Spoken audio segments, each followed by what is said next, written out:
mahirap na pag 38 ka lang, tapos nangmumukha kang 68.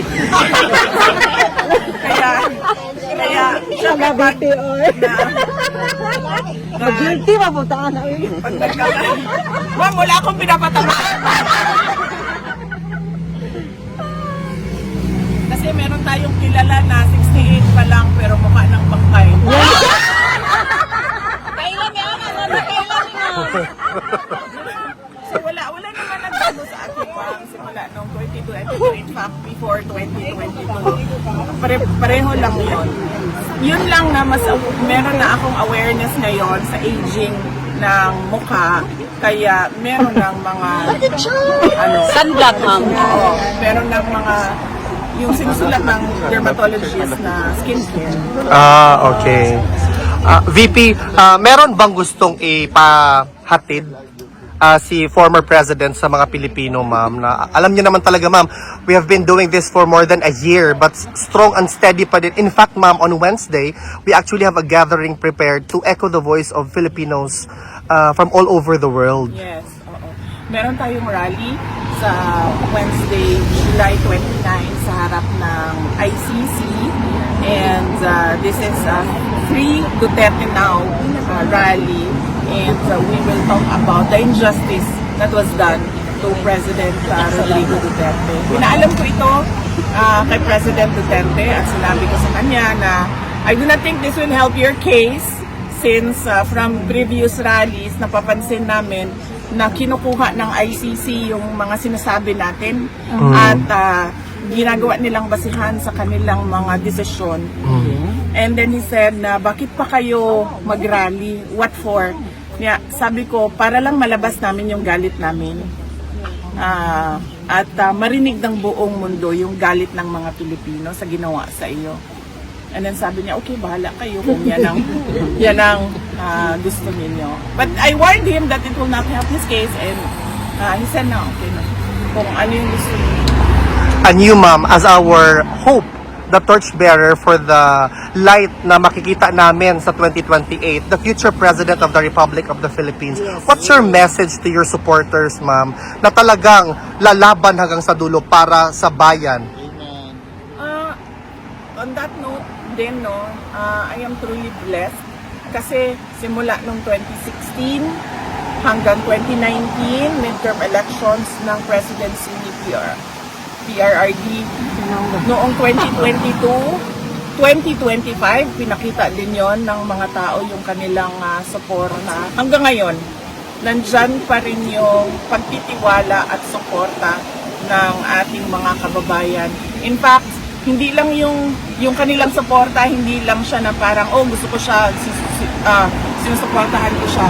Marami sa ating mga kababayan, yung nagdarasal talaga gabi-gabi para we pray for Inday Sara, we pray for the Duterte family, we pray for President Duterte. At hindi ko alam kung saan nanggagaling yung ganyan kalakas na pagtitiwala at paniniwala ng ating mga kababayan. Pero kami, tulad ko, ako, tuloy-tuloy lang talaga ako sa trabaho ko. Kung ano yung mandate ng Office of the Vice President, apart from the Vice President being a constitutional successor, kung ano yung mga merong budget na mga programs and projects sa loob ng aming opisina, yun lang din at yun ang ginagawa namin. VP Inday, on behalf of the Filipino all over the world, asahan niyo po ang suporta namin sa 2028. Yes. Duterte! Dapat tayo maging mapagmatyan, dapat tayo makialam dahil sinabi ko na nga noon, 'di ba? We do not know if we still have a country by 2028. And at the rate that this dictatorship is going, we do not even know if there will be elections on 2028. Just keep Kaya, praying, ma'am. Kaya, yes ma'am, yung unang-una, dasal.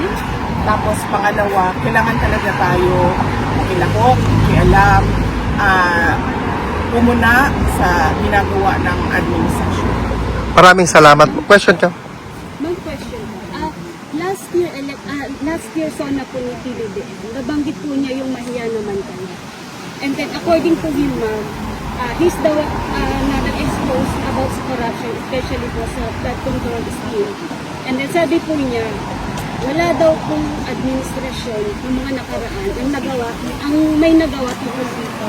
Siya lang daw po ang may mga napakulong and then may na-frozen na asset. Wala naman siya napakulong sa flood control scandal eh. At saka, yung sinabi niya na mahiya naman kayo, it was a PR stunt na sinali nila yung linya na yon sa speech niya na nag-backfire. Dahil ang katotohanan naman kasi talaga, ghost projects yung flood control kung hindi man substandard, unfinished or substandard projects. No? So, sinasabi niya na lang yan ngayon na parang ako yung nagsabi ng mahiya naman kayo para mailayo niya yung sarili niya doon sa flood control scandal.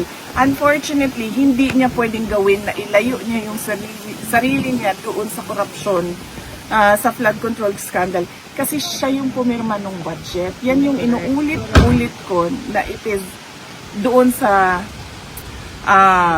pag-file ng impeachment case sa kanya. Yun yung impeachable offense doon. Nagpumirma ka ng budget na alam mo madaming insertions. Na alam mo yung NEP mo hindi na siya yung lumabas na GAA. At kahit pa man na nakikita mo na merong anomalya doon, pinirmahan mo pa rin yung budget. Kaya hindi niya pwede ilayo yung sarili niya just by saying na ako yung presidente na nagsabi na mahiya naman kayo at ako yung presidente na nagpakulong dahil wala namang nakulong eh na walang nakulong na mga tao na tumanggap ng mga maleta na galing sa flood control scandal. And ma'am, kanina sa zona po niya, nabanggit po niya na malapit na daw, or kakasuhan na daw po si Romualdez at may mga congressman na po na parang magsiserve na po na sila ng warrant po sa mga congressman na involved po sa flood control scandal. Di ba yan din yung sinabi niya last year, bago mag-December may makukulong na. So meron bang nakulong Wala. bago mag-Christmas? Wala. So wag niyo na i-expect na makulong yung dating speaker o mga members ng House of Representatives. Huwag niyong balik na lang tayo sa 20 pesos ang bigas. Yes. Diba? O di, balik tayo sa akin. Sa akin na lang. Dalawa lang ang hiningi ko eh. Nung pumayag ako na tumakbo, katandem niya bilang kanyang vice president. Yung isa doon, buwan pa lang hindi na niya sunod. Wala pang 1 year. Isa lang yon. Related lang yon sa pakiusap ko sa kanya sa kailangan kong gawin gabi-gabi para sa aking mga anak kasi bata kayong mga anak ko. Wala siyang, hindi niya tinupad.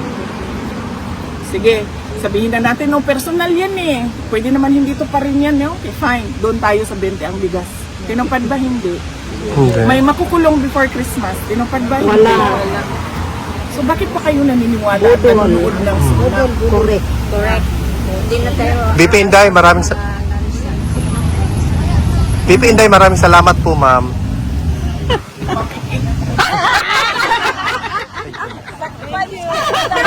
Picture na ta, ma'am.